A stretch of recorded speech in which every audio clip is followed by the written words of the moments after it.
കാര്യമായ പ്രശ്നങ്ങളൊന്നുമില്ലാതെയാണ് പൊങ്കാല കഴിഞ്ഞു പോയത്. പക്ഷേ പൊങ്കാലയ്ക്ക് ശേഷമാണ് പ്രശ്നങ്ങളെല്ലാം ഉയരുന്നത്. പൊങ്കാല കഴിഞ്ഞാൽ ഉടനെ തന്നെ പൊങ്കാല ഇട്ട സ്ഥലങ്ങളിലുള്ള മുഴുവൻ മാലിന്യങ്ങളും നീക്കം ചെയ്യുന്ന രീതിയാണ് ഉള്ളത്. ബഹുമാനപ്പെട്ട മേയർ പറഞ്ഞത് 3000-ഓളം വരുന്ന അധിക ജീവനക്കാരെ ഈ ക്ലീനിങ്ങിന് വേണ്ടി മാത്രം എടുത്തിട്ടുണ്ടെന്നാണ് പറഞ്ഞത്. മന്ത്രി വി ശിവൻകുട്ടിയുടെ അതേ നിലപാട് തന്നെയാണ് കെ മുരളീധരനും. സാധാരണ പോലെ പെട്ടെന്ന് ക്ലീൻ ആക്കുന്ന സംവിധാനം ഉണ്ടായിട്ടില്ല. അത് നഗരസഭയുടെ ഭാഗത്തുണ്ടായിട്ടുള്ള വീഴ്ച. ആറ്റുകാൽ പൊങ്കാലയ്ക്ക് ശേഷമുള്ള മാലിന്യ നീക്ക വിവാദത്തിൽ പ്രതികരണങ്ങളുമായി ആറ്റുകാൽ ക്ഷേത്രം ട്രസ്റ്റ്. മാലിന്യ നീക്കം വൈകിട്ടില്ലെന്നും പരാതിയില്ലെന്നും സെക്രട്ടറി കെ ശരത് കുമാർ മനോരമ ന്യൂസിനോട് പറഞ്ഞു. റോഡുകളിലെ മാലിന്യം കൃത്യമായി നീക്കിയിട്ടുണ്ട്. ക്ഷേത്ര പരിസരത്തെ മാലിന്യം നീക്കുന്നത് ക്ഷേത്രം ട്രസ്റ്റാണെന്നും സാധാരണ ഇത് നീക്കുന്നത് ഉത്സവശേഷം ഒരാഴ്ച കഴിഞ്ഞെന്നും സെക്രട്ടറി വ്യക്തമാക്കി. ക്ഷേത്രത്തിനകത്തുള്ളത് നമ്മൾ ചെയ്യും, വെളിയിലെല്ലാം കോർപ്പറേഷനാണ് ചെയ്യുന്നത്. ഇവിടെ ക്ഷേത്രത്തിനകത്തുള്ള കാര്യങ്ങൾ മാത്രമേ എനിക്ക് പറയാൻ പറ്റുള്ളൂ, വെളിയിലുള്ള കാര്യങ്ങളൊന്നും എനിക്ക് പറയാൻ പറ്റില്ല. ഞങ്ങളുടെ ക്ഷേത്ര കോമ്പൗണ്ടിലുള്ള നമ്മൾ ചെയ്യും.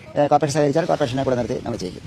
കോർപ്പറേഷൻ്റെ അവരെ ആൾക്കാരുണ്ടെങ്കിൽ ഇങ്ങോട്ട് വിളിച്ച് ചെയ്യിക്കും. സാധാരണ 7 ദിവസം കഴിഞ്ഞിട്ടാണ് ചെയ്യുന്നത്. ഇപ്പം നമ്മൾ ഉടനടി ചെയ്യുകയാണ് ചെയ്യുന്നത്. ട്രസ്റ്റ് ഭാരവാഹികൾ പറയുന്നത് ഇത്തരത്തിൽ മാലിന്യ നീക്കം സാധാരണ ക്ഷേത്ര പരിസരത്തുള്ള മാലിന്യം നീക്കുന്നത് ക്ഷേത്ര ട്രസ്റ്റുകാർ തന്നെയാണ്. അവരുടെ ചുമതലയാണ് മാലിന്യം നീക്കുന്നത്. അത് ഉത്സവം കഴിഞ്ഞ് 7 ദിവസം വരെയൊക്കെ നീണ്ടതിന് ശേഷമാണ് അത്തരത്തിൽ മാലിന്യം നീക്കാറുള്ളത് സാധാരണ. പക്ഷേ അതിനപ്പുറം മറ്റേതെങ്കിലും തരത്തിൽ ഇടറോഡുകളോ അല്ലെങ്കിൽ പ്രധാന റോഡുകളിലേക്കുള്ള മാലിന്യം നീക്കുന്നത് കോർപ്പറേഷൻ തന്നെയാണ്. അത് കൃത്യമായി തന്നെ കോർപ്പറേഷൻ നീക്കിയിട്ടുണ്ട്.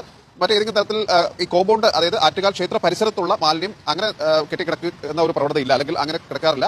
7 ദിവസം വരെയൊക്കെ കാത്തിരുന്നതിന് ശേഷമാണ്, പൊങ്കാലയ്ക്ക് ശേഷം 7 ദിവസമൊക്കെ കഴിഞ്ഞതിന് ശേഷമാണ് അത് നീക്കുന്നത്. ധൃതിയുള്ള കാര്യമല്ല, കാരണം അത് ക്ഷേത്രത്തിന്റെ തന്നെ ഉടമസ്ഥതയിലുള്ള സ്ഥലമാണ്. അവിടെ സാവകാശം നീക്കിയാൽ മതി എന്നുള്ളതാണ്. പക്ഷേ ട്രസ്റ്റ് ഇങ്ങനെ പറയുമ്പോൾ പ്രധാനപ്പെട്ട കാര്യം, ഈ മന്ത്രി ഉന്നയിച്ച അത്രയും തീവ്രത ആ വിഷയത്തിൽ നിലനിൽക്കുമോ എന്നൊരു സംശയമുണ്ട്. കാരണം അന്വേഷണത്തിന് വീഴ്ച അന്വേഷിക്കുന്നതിന് വേണ്ടി RDO ചുമതലപ്പെടുത്തി മന്ത്രി. അതിനുശേഷം അത് മേയർ ആ വിഷയത്തിൽ പ്രതികരിച്ചു. അത് രാഷ്ട്രീയ സ്റ്റണ്ടാണ്. പ്രത്യേകിച്ച് നിയമസഭാ തെരഞ്ഞെടുപ്പിൽ വീണ്ടും ശിവൻകുട്ടി അവിടെ നിയമത്ത് മത്സരിക്കാൻ പോകുന്ന ഒരു സാഹചര്യം കൂടെ ഉണ്ട്. അതുകൊണ്ടാണ് കൃത്യമായ ഒരു വീഴ്ചയും ഇല്ലാതെ മാലിന്യം നീക്കാൻ കഴിഞ്ഞിട്ടുണ്ട് എന്നുള്ളതാണ്. ഇതിൽ അല്ല ഏറ്റവും പ്രധാനപ്പെട്ട കാര്യം, ഇപ്പോൾ ഈ ആറ്റുകാൽ ക്ഷേത്ര പരിസരത്തുള്ള മാലിന്യം കൂടി, അതായത് ആറ്റുകാൽ ട്രസ്റ്റ് തന്നെ നീക്കേണ്ട മാലിന്യം കൂടി ഇപ്പോൾ കോർപ്പറേഷൻ നേരിട്ട് അത് നീക്കി അങ്ങനെ ഒരു വിവാദം ഒഴിവാക്കുക എന്നുള്ള കൂടി ലക്ഷ്യമിട്ട് കോർപ്പറേഷൻ തന്നെ അത് നീക്കിക്കൊണ്ടിരിക്കുന്ന ഒരു സാഹചര്യമുണ്ട്. അത് അവരുടെ ഉത്തരവാദിത്തമല്ല, വർഷങ്ങളായി അവരത് ചെയ്യുന്ന ജോലിയല്ല. എങ്കിൽ പോലും ക്ഷേത്രക്കാർക്ക് വേണ്ടി അത്തരത്തിൽ ആ ദൃശ്യങ്ങളൊക്കെ തന്നെ പ്രചരിച്ച ഒരു സാഹചര്യത്തിൽ അത് തൊഴിലാളികളെ നിർത്തി കൃത്യമായി തന്നെ അത് നീക്കുന്ന ഒരു സാഹചര്യമാണ്. അതായത് ഈ വിവാദം സർക്കാർ ആളിക്കത്തിക്കാൻ ശ്രമിച്ചു, പക്ഷേ അത്ര കണ്ട് അതിലൊരു യാഥാർത്ഥ്യമില്ല എന്നുള്ളതാണ് ഈ ട്രസ്റ്റ് ഭാരവാഹികളുടെ കൂടി പ്രതികരണം വരുമ്പോൾ മനസ്സിലാകുന്നത്. 45 വർഷം അവരുടെ കയ്യിലിരുന്ന അധികാരം നഷ്ടപ്പെടുമ്പോൾ സ്വാഭാവികമായിട്ട് ഒരു വേദന ഉണ്ടാകും. അത് മന്ത്രിയുടെ ആവികാരമൊക്കെ നമ്മൾ മനസ്സിലാക്കണം. അവർ മാത്രം ഇടപെട്ട് നടത്തിക്കൊണ്ടിരുന്ന കാര്യങ്ങൾ